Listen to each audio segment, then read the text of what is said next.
Hey readers, it's Andrea, and today, I know I didn't upload in the last couple of weeks, my semester started, but today we are going to be talking about my January wrap-up, so everything that I read in January, and also my February TBR, which if you don't know what TBR is, it's just to be read, so everything that I am planning to read in February. So, to get started, how are you? I personally am doing great. I just got a job, which is fantastic, and next week I go down to campus, it is a campus job, to start filling out paperwork and really get my schedule in place. I also started my second semester of my first year of college, and it's going pretty well so far. I have 4 classes as opposed to 5.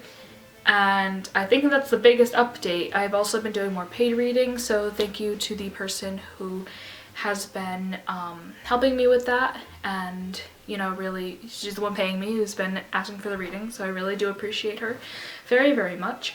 And I think that's it. The only other update I have is that you might notice that in another video I will be wearing the same outfit because I got a huge haul of Shadowhunter merch that I really, really want to share. So that will be another video that I'm going to record today. Other than that, I think that's it.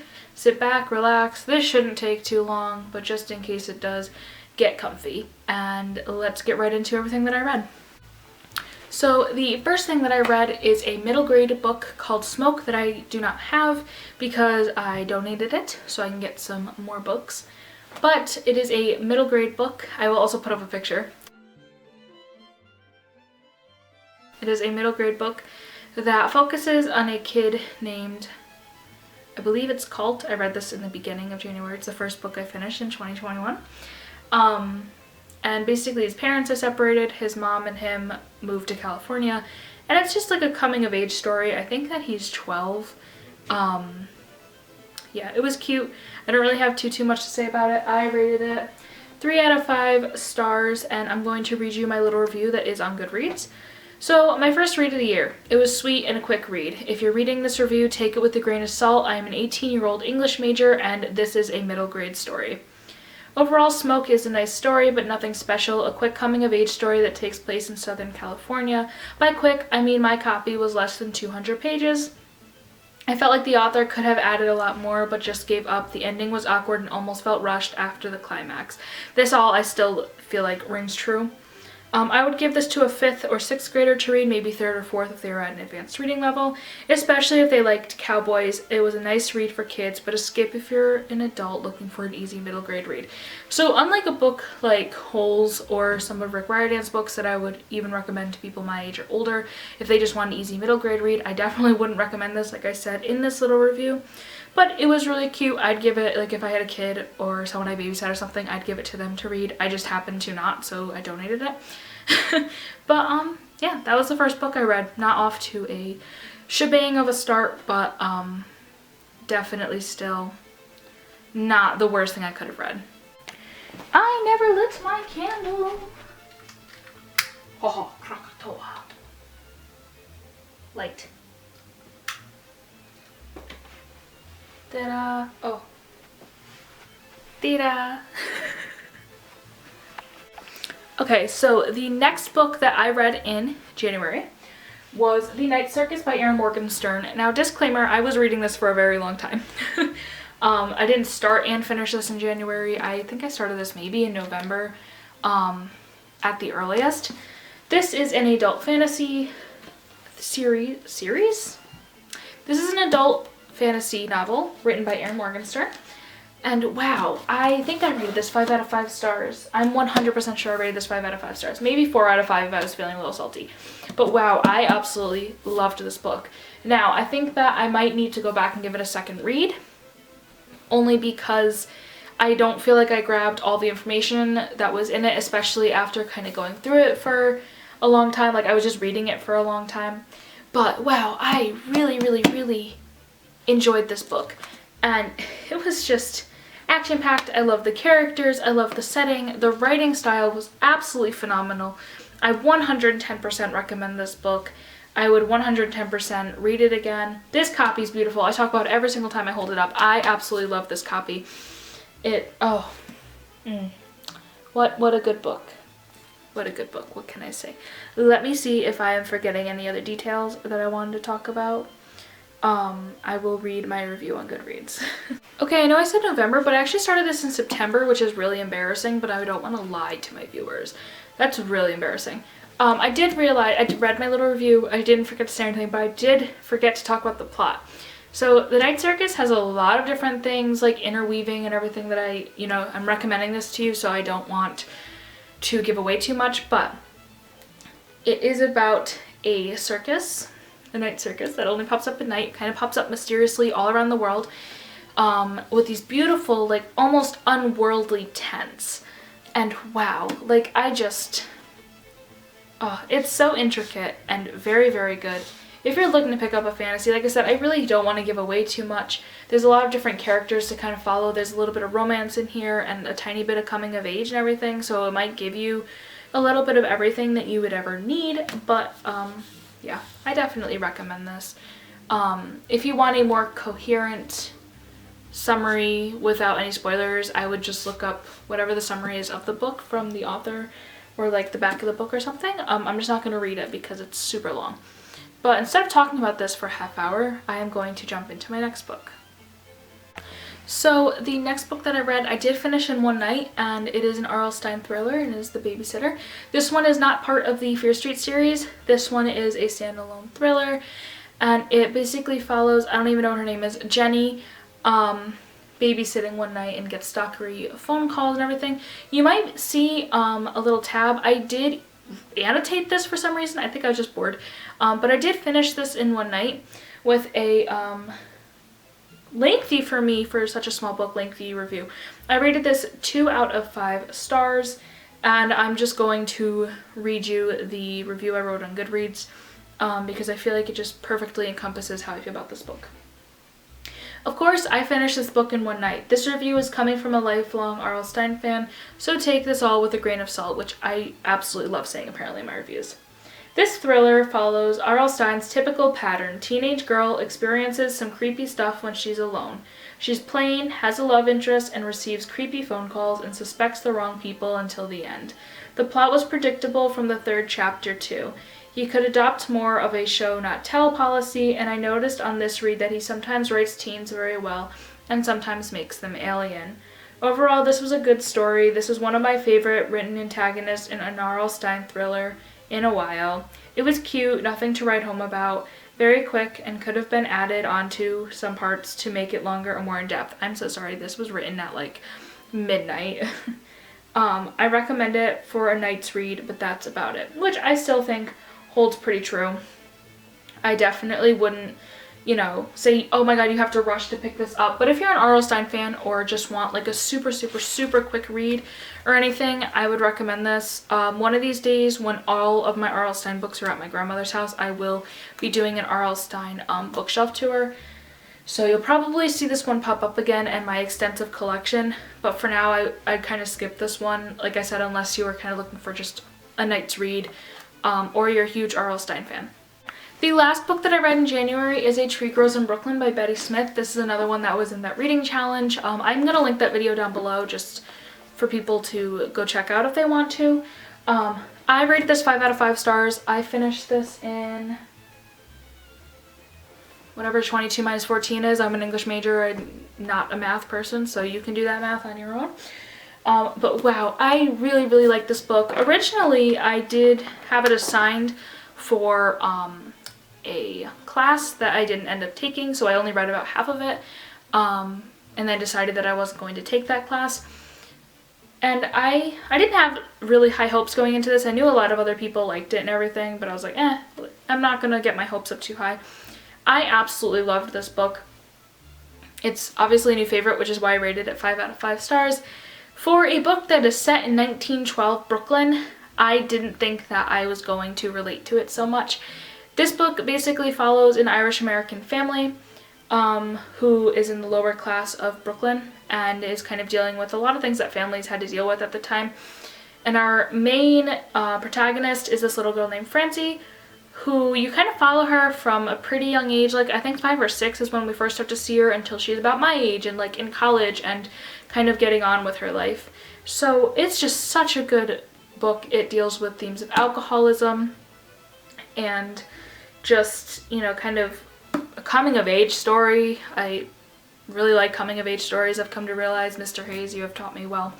But yeah, I don't know, I don't really have much more to say about this. Let me see if I wrote anything else in my little snippet of a review that I gave. Wow, I definitely, oh, excuse me, there's no definitely there. I wasn't expecting to enjoy this book as much as I did. It's definitely a new favorite and gets extra points because it made me cry more than once, which is 100% true. A Tree Grows in Brooklyn was very relatable to me. I'm not a girl who grew up in Brooklyn in 1912, but I felt I related to the main character in almost every way. This novel was written in such a great way, packed with detail and stories both young and old can appreciate. I definitely recommend this one, especially to Irish American families and those who like historical fiction and American classics. And that 100% rings true. So if you have the time to pick this up, I audiobooked most of this while I was playing like Animal Crossing and just kind of doing things. I loved the audiobook 100%, so I also recommend that. It really wouldn't take you that long, I don't think, if you were also to sit down and read it. It is a little bit long without all the extra academic stuff in the back. My copy was 493 pages, so interpret that as you will.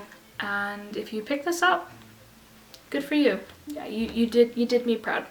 And that's it. That's all I read in January. I'm definitely not going to be getting any more reading done. The day I'll be posting this will be the last day of January, so I won't be getting any more reading done. But I am going to get into what I want to read in February. So my February TBR is basically all my current reads. And the first one I'm going to talk about is one that is on my Kindle. I will post a picture of that now. Okay, I think that gave me enough time to edit the clip out. I am currently reading for a class, technically, Mrs. Seacole, The Many Adventures of Mrs. Seacole, or something along those lines. I'm taking an English nursing crossover, so basically it is looking at the history of nursing and how modern nursing came about, and looking at ill-behaved women in history who kind of made nursing what it is. And Miss Seacole is one of the books that we are reading, but I'm trying to get a little bit of a head start on it, and it's alright so far. I think I'm on the second chapter, I'm not really far in it, but I am hoping to get that done. I'm trying to kind of go through it every day, little by little. It is... That was loud. I don't know if you even heard that. Okay, so Mrs. Seacole is a, I believe, autobiography, so she's telling her own story about her life. I know that she was a prominent nurse at the time. I believe she was a Jamaican American woman. And that's about all I know. So that is the first book of my February TBR. These aren't in any order, so it doesn't really matter like how I finish them as long as I finish them. That is the only Kindle book that I'm hoping to finish. Going on from there, let's get into the rest of the books. So the next book I have on my TBR that you can see I started just a little bit is Orphan Train by Christina Baker Klein. This is another one for the book challenge that I am doing. Again, I'm linking that video, so if you want to check that out, you can. This is a historical fiction novel about an orphan train, which used to be a real thing, and I will always read this little snippet of the beginning because it'll explain it a lot better than I will. Between 1854 and 1929, so-called orphan trains ran regularly from the cities of the East Coast to the farmlands of the Midwest, carrying thousands of abandoned children whose fates would be determined by pure luck. Would they be adopted by a kind and loving family, or would they face a childhood and adolescence of hard labor and servitude? And I think it follows like this one girl who like kind of on her journey through it. This book is pretty short, so I'm hoping to finish it like once I have time to sit down and read it. I'm hoping to finish it fairly quickly. My copy is, oh, that's the acknowledgements. So not including the acknowledgements, my book is 273 pages, so it's less than 300 pages. The print is pretty big, and I think it'll be something that I can get through quickly. I love historical fiction. I love tales of like Irish immigrants, Irish Americans, everything along those lines, and I don't really know that much about orphan trains, so I'm hoping this book will kind of pique my interest to look in more or give me enough information where I don't have to look up more. But yeah, I'm hoping to finish this in February. Ta-da! Okay, so my next book I want to finish in February is The House of Seven Gables by Nathaniel Hawthorne. Wow. I'm actually farther in this than I thought I was. I'm starting chapter 3.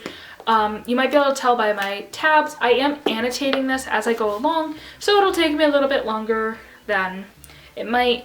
I really wanted to read more classics. I actually have a huge pile that is off camera of classics that I actually just own a physical copy that I want to read, and I think it's a mixture of like school has kind of piqued my interest for it, but also just wanting to kind of be more well-read. You don't have to read classics to be well-read, but I want to know what people are talking about when they talk about Hawthorne or Emily Dickinson. I just got all of her poems in one book. So yeah, I don't know what to say about this. So I will let the back of the book explain it, as I normally do.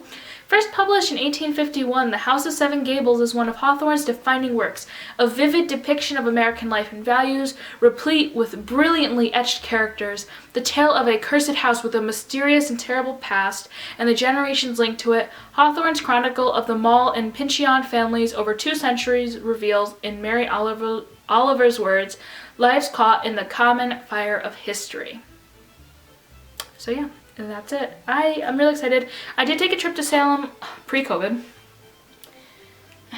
2 years ago now, maybe?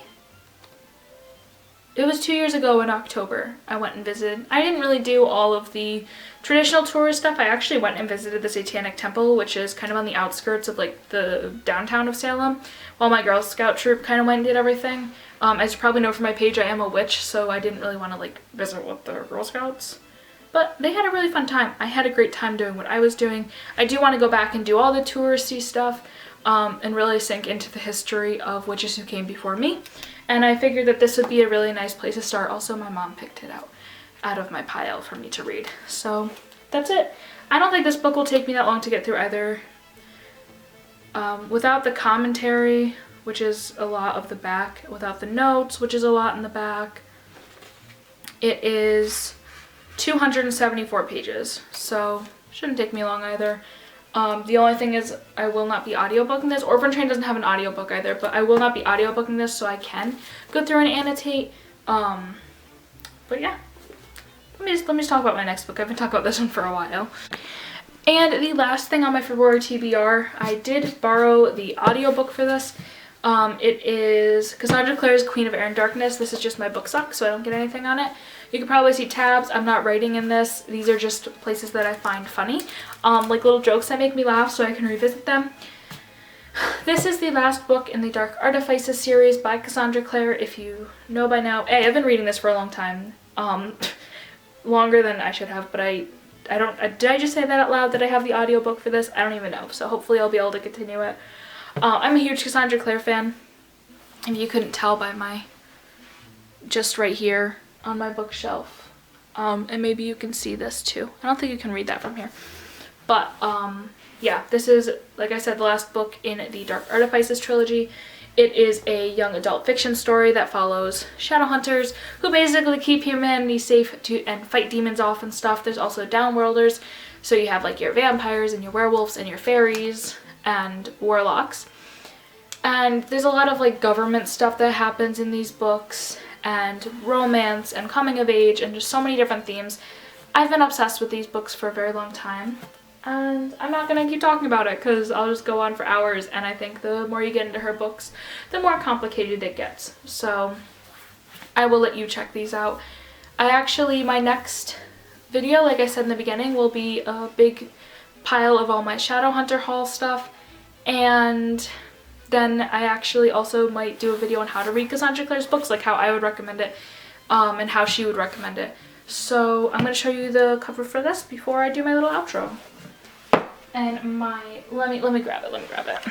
So this is the beautiful cover of Queen of Air and Darkness. I forgot it had art on the inside, it got so shook. That would actually be on the book. I just put socks on my books so that they don't get nasty at all, and it has inside art on it because I always get collector's first editions of things, and sometimes hers have these in them. But other than that, I thank you very much for watching. I will leave that book challenge video linked down below, And I will also leave all my social media down below for you to check me out on. I might not keep Twitter, so kind of watch for that one. Yeah, I think that's it. I will be recording another video today.